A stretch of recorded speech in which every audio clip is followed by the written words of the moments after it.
누가복음 4장 16절부터 21절까지의 말씀, 우리가 함께 한 목소리로 이 말씀을 읽겠습니다. 시작.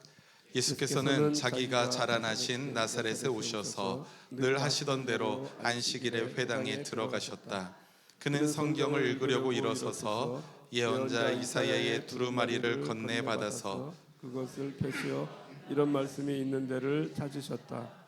주님의 영이 내게 내리셨다. 주님께서 내게 기름을 부으셔서 가난한 사람에게 기쁜 소식을 전하게 하셨다. 주님께서 나를 보내셔서 보로된 사람들에게 해방을 선포하고 눈먼 사람들에게 눈뜸을 선포하고 엉눌린 사람들을 풀어주고 주님의 은혜의 해를 선포하게 하셨다. 예수께서 두루마리를 말아서 시중 드는 사람에게 되돌려주시고 앉으셨다. 회당에 있는 모든 사람의 눈은 예수께로 쏠렸다. 예수께서 그들에게 말씀하셨다. 이 성경 말씀이 너희가 듣는 가운데서 오늘 이루어졌다. 아멘. 아멘. 아멘. 할렐루야. 할렐루야. 음력 설 명절 연휴가 시작되었습니다. 우리 초록교회 신앙가족들 중에서도 이미 고향으로 떠나신 분들도 계시고요. 또 연휴를 맞이하여서 가족여행을 다녀오시는 분들도 계신 줄 알고 있습니다. 그래서 오늘은 이 예배당에서 함께 만나는 성도님들도 계시고요. 또 온라인으로 만나는 분들도 계셔요. 아무쪼록 이번 설 명절 연휴 동안 우리 초록교회 신앙가족 여러분들이 계신 곳에, 그곳이 어디든 간에 그곳에 기쁨과 평화가 늘 충만하시기를 간절히 소망합니다. 우리도 서로 함께 명절 인사 함께 나누겠습니다. 새해 복 많이 받으세요. 새해 복 많이 받으세요. 새해 복 많이 받으세요. 새해 복 많이 받으시기 바랍니다. 네, 그 새해에는 여러분들이 복된 존재로 이 세상 가운데 살아가시기를 주님의 이름으로 축원합니다. 우리가 지난 1월부터 시리즈로 함께 나누고 있는 설교가 하나님 나라 복음에 관한 이야기이죠. 창세기 1장과 2장에서 발견한 하나님 나라의 원형 배웠고요. 그리고 하나님 나라라는 것은 어떤 특별한 공간으로 우리가 가는 것이 아니라 하나님의 다스림을 받아서 그 다스림을 따라가는 것이라고 우리가 그 말씀을 마음에 새겼습니다. 그리고 하나님 나라 복음을 더 깊이 이해하기 위해서 그분의 백성이 맺은, 그분과 함께 맺은 그 언약에 대한 말씀을 함께 나누었었죠. 그 언약으로 인해서 우리가 하나님과 관계를 갖게 되는 겁니다. 하나님 나라는 주님이 왕으로 인정받고 다스리시는 곳, 그래서 주님을 그 마음에 모시고 늘 동행하여 주시기를 간절히 구하는 사람들 가운데 임하신다라는 사실도 우리가 말씀으로 함께 배웠습니다. 주님 예수 모신 곳이 그 어디나 하늘나라, 이 찬양의 고백이 그냥 하는 말이 아니라는 거예요. 그러한 신앙의 고백, 그 어디나 하늘나라, 주님 예수 모신 곳이 그 어디나 하나님 나라입니다 라고 고백하는 이 고백이 우리 초록교회 모든 신앙가족들의 진정한 고백이 되기를 주님의 이름으로 축원합니다. 오늘 누가복음 4장 말씀은 우리에게 익숙한 장면으로 시작합니다. 1절부터 이어지는 말씀이 아까 전에 제가 잠깐 언급했던 그 장면이에요. 성령에 이끌려 광야로 나아가신 예수님이 40일 동안 악마의 시험을 당하시는 이야기입니다. 돌을 빵이 되라 라고 하시는 시험, 그리고 악마 앞에 엎드려 절하면 모든 권세와 영광을 주겠다라는 시험, 그리고 성전 꼭대기에서 뛰어내려 보라는 시험까지 예수님은 한치도 흔들림 없이 그 시험을 받아내시죠. 주 너의 하나님을 시험하지 말아라 라는 예수님의 강력한 말씀으로 악마는 예수님을 떠나게 됩니다.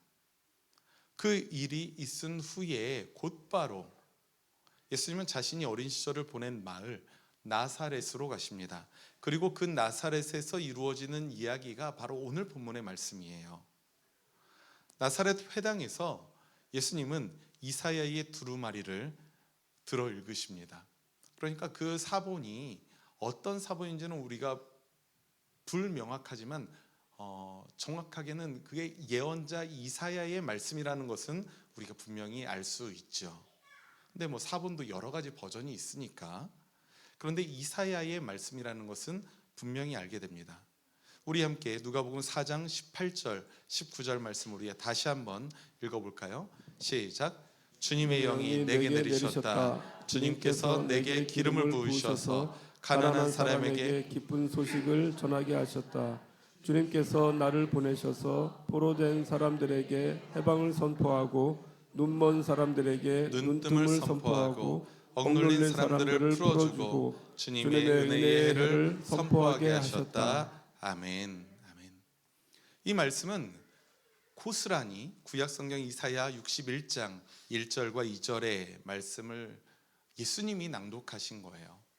조금은 우리가 번역상으로 보면 다른 부분이 있습니다. 그래서 예수님이 읽으신 그 이사야서의 사본이 어떤 사본인지를 우리가 확실하지는 않다는 겁니다. 그렇지만 거의 대부분의 내용이 고스란히 담겨져 있는 말씀이에요. 하나님께서 기름 부으신 자를 보내셔서 하나님의 백성들에게 복음과 해방과 회복과 은혜의 해를 선포하도록 하신다라는 선언입니다. 여기에서 우리가 꼭 주목해야 할 부분이 있는데요. 이 기름 부음을 받은 자라는 단어예요. 이 기름 부음을 받은 자라는 의미를 가진 단어가 히브리어로는 메시아라는 단어가 있고요. 헬라어로는 그리스도라는 단어가 있습니다. 이 메시아, 그리스도, 이건 우리는 어떤 의미로 여기고 있죠? 우리가 딱 단편적으로는 단어적인 의미로 따지자면 구세주, 구원자, 구원하실 분으로 여기고 있고요. 또 한 사람을 지칭해서 메시아다, 그리스도다라고 부르기도 하죠. 누구인가요? 네, 맞아요. 예수 그리스도. 괜한 그런 말을 붙이는 게 아니에요. 예수 그리스도가 예수님의 본명이 아닙니다. 서양 사람인 것처럼 생기셨으니까 예수가 이름이고 그리스도가 성이겠거니 아닙니다. 전혀 상관이 없는 거고요. 예수라는 이름에 그리스도라는 호칭이 붙어 있는 거예요. 하수광 목사님처럼 말이죠. 그러니까 오늘 본문 말씀에서 보건대 예수님이 낭독하신 이 말씀은 히브리인들이 가지고 있는 메시아 신앙을 대변하는 구절인 것입니다. 메시아가 어떤 일을 하시는 분이신지 아주 분명하게 보여주는 말씀이에요.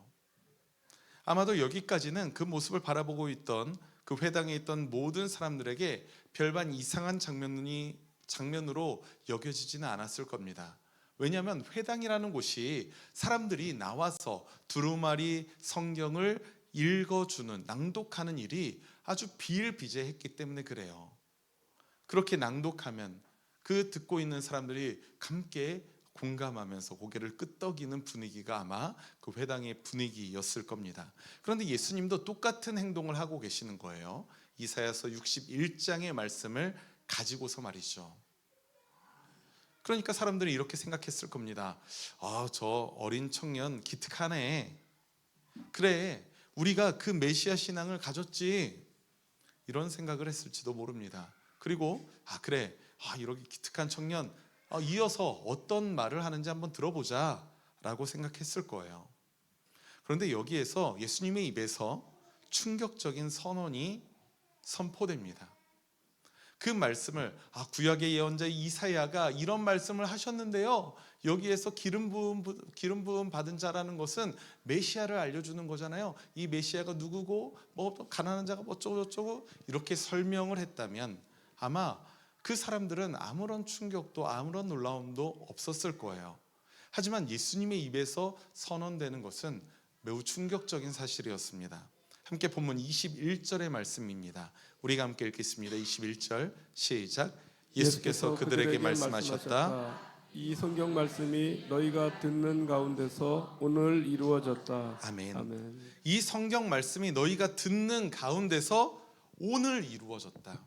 앞으로 이루어질 것이다도 아니에요. 오늘 이루어졌다라고 말하고 있는 것입니다. 생각해 보십시오. 앞서 예수님이 읽으신 이사야 16장의 61장의 말씀은 하나님의 기름 부음 받은 메시아가 복음과 해방과 회복과 은혜의 해를 선포한다는 것이잖아요. 그 구원을 선포하는 건데, 그런데 나사렛 한 목수의 아들 청년 예수가 그 메시아에 관한 말씀을 말하고서 나서 그 말씀이 오늘 이루어졌다라고 선언을 하고 있고, 이건 예언자 이사야의 예언이 오늘 성취되었다. 바로 이 자리에서, 바로 너희들 가운데 바로 나로 인해서 성취되었다라는 선언이니까 이게 당시 사람들에게는 매우 충격적인 사건 아니었겠습니까? 청년 예수의 입장에서는 매우 위험한 일이기도 합니다.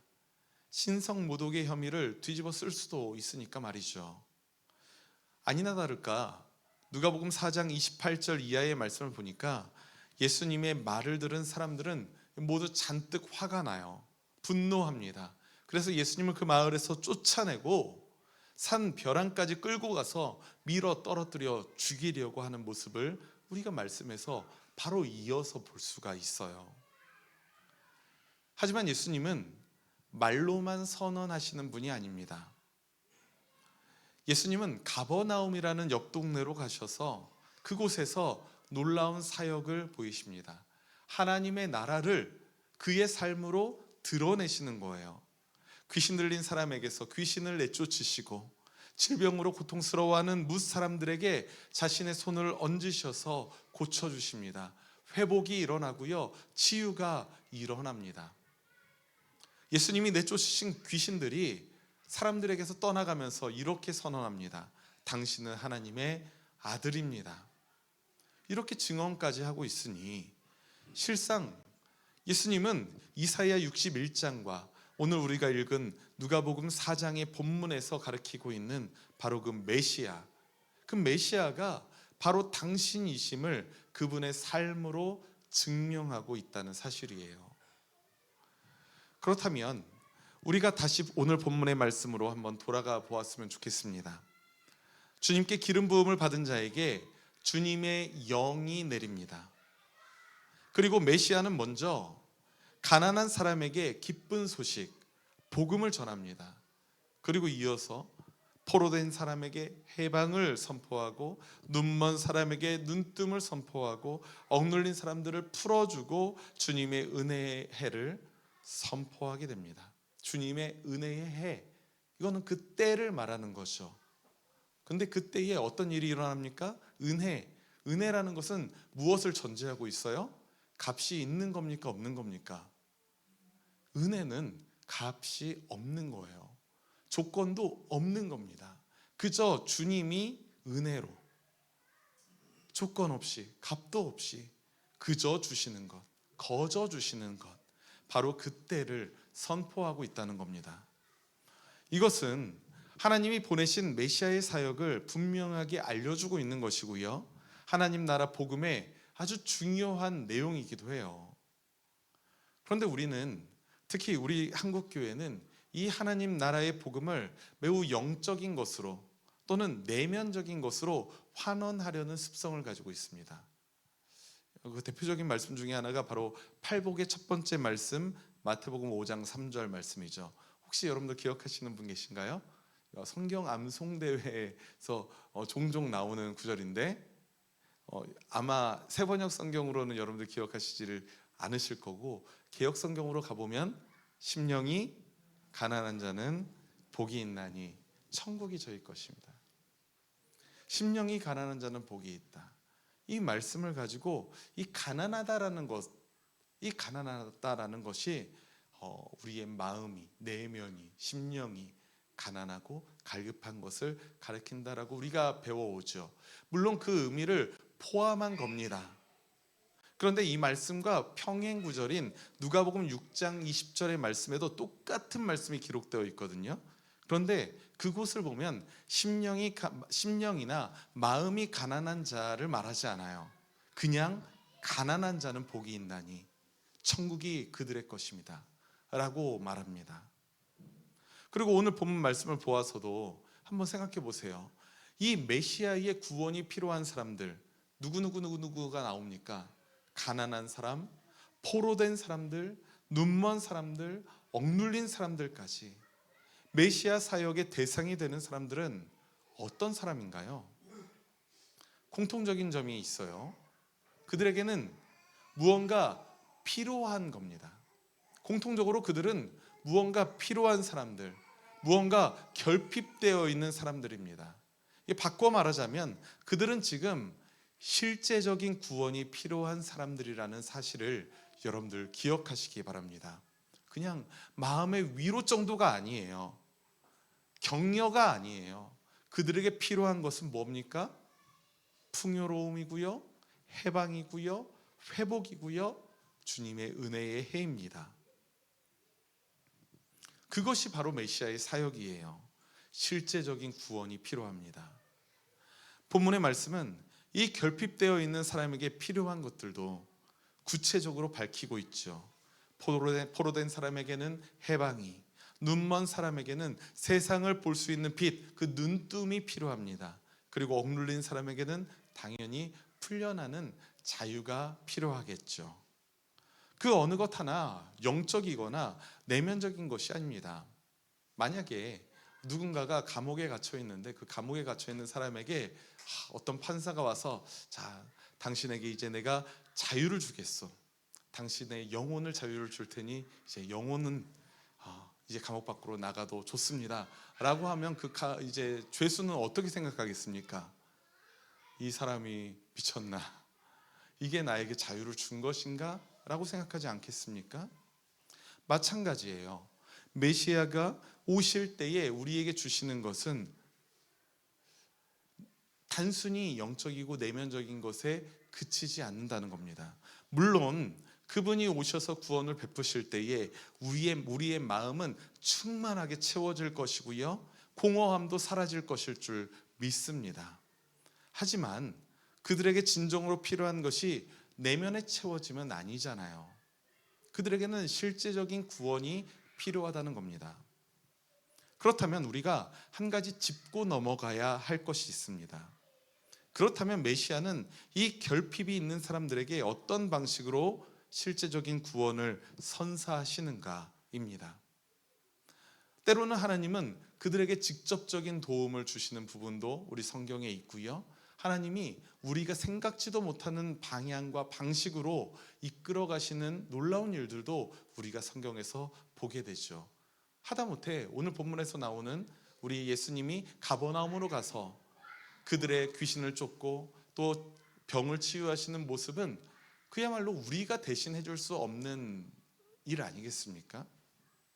그런데 우리가 그 중에서 한 부분을 오늘 한번 나누어 보았으면 좋겠습니다. 이스라엘 공동체의 이야기를 좀 하죠. 이스라엘 공동체가 하나님의 법으로 세워졌던 출애굽 시기가 있습니다. 이 출애굽과 가나안 입성 과정을 여러분들 한번 떠올려 보세요. 하나님은 신명기의 말씀에서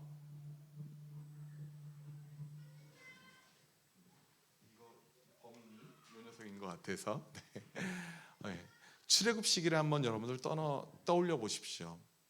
하나님은 신명기의 말씀에서 이스라엘 공동체가 앞으로 가나안 땅에 들어간 후에 그들의 공동체가 어떻게 살아가야 하는지를 아주 구체적인 율법으로 제시하고 있습니다. 신명기의 말씀은 이제 너희들이 가나안 땅에 저기 보이잖아, 이제 곧 갈 거야. 그러면 너희들이 앞으로 하나님의 백성으로서 저 곳에 가서 어떻게 살아가야 해? 라는 구체적인 율법이 제시되어 있는 부분이에요.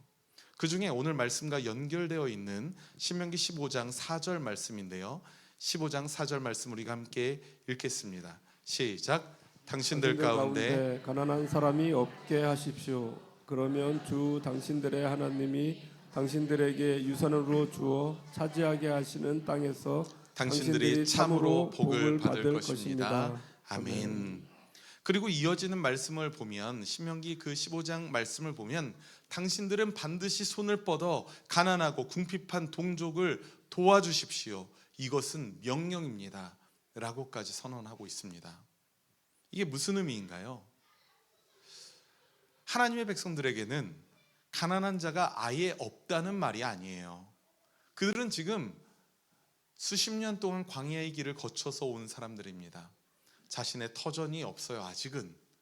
이제 앞으로 그 터전을 가져가겠지만 그 수십 년간의 삶 속에서 그들이 누군가는 부유해졌을 것이고요, 누군가는 가난해졌을 겁니다. 가난한 자가 아예 없다는 말이 아니에요. 오히려 공동체 안에 가난한 사람이 있더라도 하나님의 백성들이 서로에게 손을 뻗어 그들을 돌보고 가난한 자가 가난하지 않도록 만드는 것이 바로 하나님의 명령이라는 사실입니다. 이 명령을 잘 지키면 약속의 땅에서 손을 대는 그들의 모든 일이 주님이 복 내려 주실 것이다 라는 하나님의 약속 또한 주어지고 있어요. 그것이 신명기의 약속입니다. 그렇다면 이스라엘 공동체 가운데 가난한 사람이 없게 하는 것은 무엇입니까? 그것은 바로 하나님의 말씀에, 하나님의 법에 순종한 결과인 거예요. 순종의 축복이라고 우리가 말할 수 있지 않겠습니까? 그런데 여기에서 우리가 관점을 한번 바꾸어서 또 한번 관점을 바꾸어서 한번 묵상해 보았으면 좋겠어요. 우리는 항상 나 자신이 결핍되어 있는 존재로 여기지 않을 때가 있습니다. 그래서 이런 말씀을 볼 때, 그래, 저 가난한 사람들, 우리의 도움이 필요한 사람들, 내가 도와야지, 우리 교회가 도와야지. 맞죠. 그런데 바꾸어서 내가 도움이 필요하다는 생각은 하지 않는다는 거예요. 대신에 내 주변에 있는 다른 어떤 도움이 필요한 사람들, 가난한 사람, 포로된 사람, 눈먼 사람, 억눌린 사람들에게 도움을 줄 존재로 우리 스스로를 생각한다는 겁니다. 하지만 저와 여러분들은 두말할 나위 없이 채워지지 않은 결핍이 있는 존재 아닙니까? 예수님이라는 메시아를, 그리스도를 우리는 필요로 하는 사람이라는 사실을 여러분들 믿으시기 바랍니다. 본문에서 가난한 자는 헬라어 프토코스라는 단어를 사용해요. 근데 이 프토코스라는 단어는 그냥 조금 돈 없는 사람을 말하는 게 아닙니다. 아무것도 없는 절대적인 가난. 우리는 그걸 한 단어로 이야기하죠. 뭐라고 얘기합니까? 그지. 사모님 아주 어감을 잘 살리셔서 말은 그지. 그지가 이 그지예요. 프토코스는 그지예요. 제가 예전에 서울에서 사역할 때 충격적인 일을 한번 경험한 적이 있습니다. 그때 제가 한남동이라는 아주 부유한 도시의 그 동네에서 살아왔는데, 한남동이 지금이야 별천지가 되어가고 있지만 그 당시만 해도 이 건너편에는 진짜 어마어마한 연예인과 기업 총수들이 살고 있는 더힐, 유엔빌리지 이런 데가 있고요. 길 건너면 시레트 지붕 막 이렇게 사시는, 화장실이 바깥에 있고 막 푸세식 이런 분들도 굉장히 많은 동네예요. 근데 우리 교회는 약간 시레트 쪽에 있었습니다. 저희 교회는. 그런데 이제 담임 목사님이 그렇게도 얘기하셨어요. 저런 집에 산다고 저 분을 거지라고 생각하면 안 돼. 저 집 여기 재개발돼서 팔리면 저 시레트 지붕의 건물이 10억을 호가한다. 그만한 땅이었습니다. 어쨌든 그 교회의 사무실이 1층에 있었습니다. 근데 그 교회 사무실로 1층에 있다 보니까 자주 도움을 요청하시는 분들이 저를 찾아왔어요. 한남동에 있는 모든 교회들을 주기적으로 이제 월요일, 화요일, 수요일 이렇게 딱 정해놓고 주기적으로 돌아다니시면서 끼니를 때우시는 분들이 몇 분 계셨습니다. 그래서 너무 종종 만나니까 이렇게 오실 거면 참 주일날 오시지. 주일날 오시면 내가 도와드릴 수 있는 또 금전적으로 도움을 드리고, 주일날 오면 또 좋은 게 밥도 주잖아요. 기쁜 마음으로 드릴 수 있는데 라는 생각을 좀 하기도 했었어요. 근데 남루한 행색만 보아도 이분들이 노숙을 한다는 사실을 금방 알 수 있을 정도의 분들이셨습니다. 그분들이 아마 팀을 꾸려서 내가 오늘 이 교회는 월요일날 갈 거니까 너는 월요일날 가지 말고 화요일날 가야 돼 라는 것을 진짜 로테이션으로 짜신다고 하더라고요. 그래서 일주일에 한 번씩은 그분들을 계속 보았죠. 저는 꽤나 그분들에게 친밀히 다가가서 대화도 나누고 드실 것도 좀 챙겨드리고 꼬박꼬박 제가 가진 것이 많진 않지만 물질로도 돕기도 했었습니다. 그런데 한 번은 어떤 분이 처음 보는 분이셨어요. 근데 어떤 분이 얼큰하게 취하셔서 사무실로 오셔서 도움을 구하셨습니다. 좀 도와달라고. 먹을 것이 없어서. 그리고 그분들의 레파토리 다 아시죠?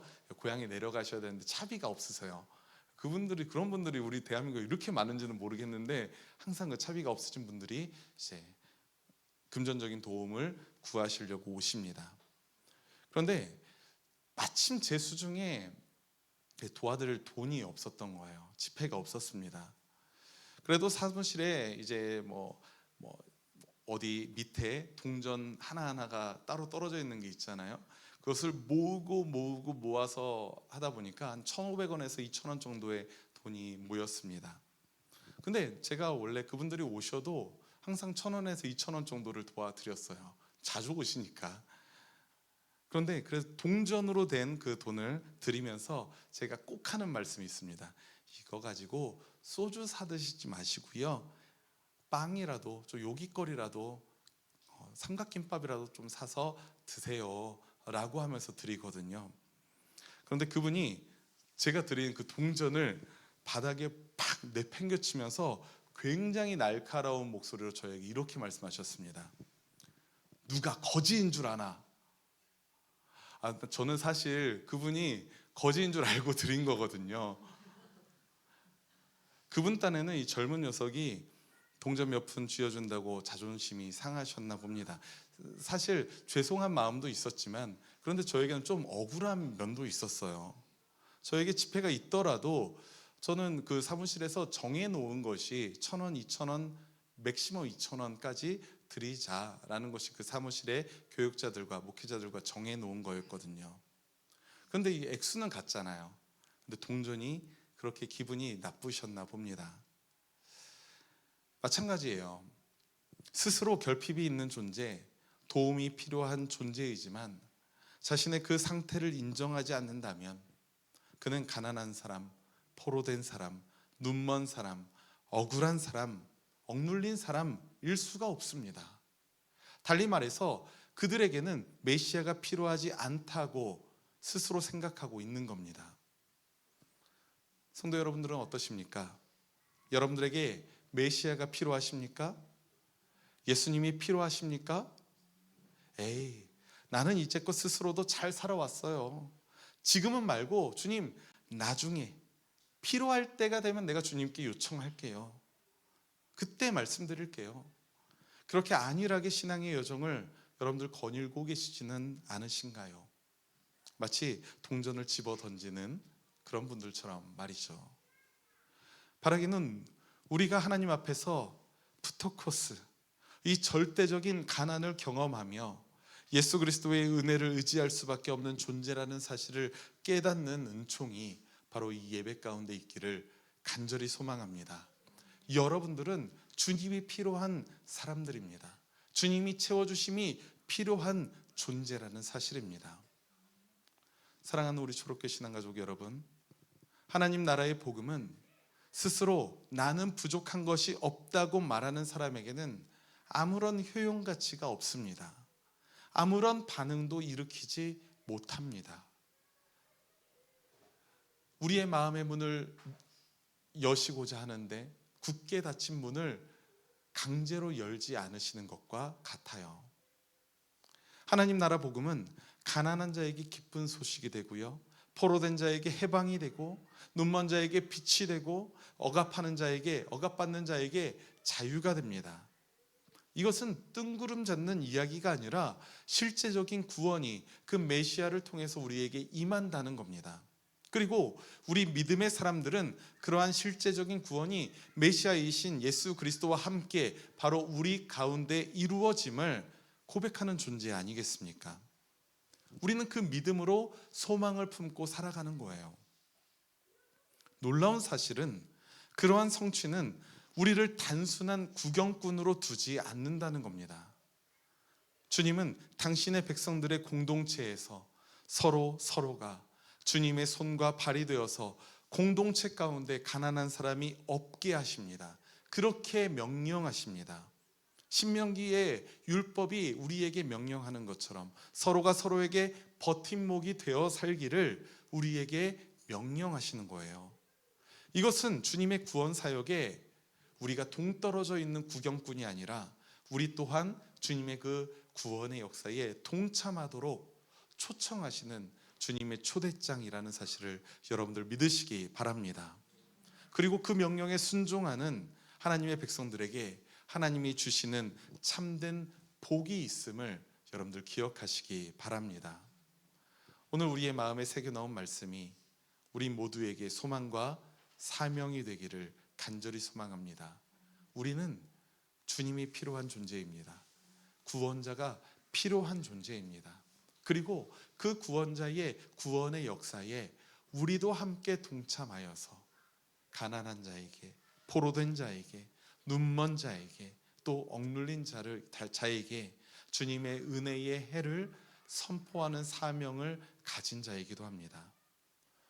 이 말씀을 붙들고 새로운 한 해를 살아가기를 결단하는 우리 모든 초록교회 신앙가족들에게 우리 살아계신 하나님의 은혜로 충만하게 채워주시는 은총이 있기를 주님의 이름으로 축원합니다.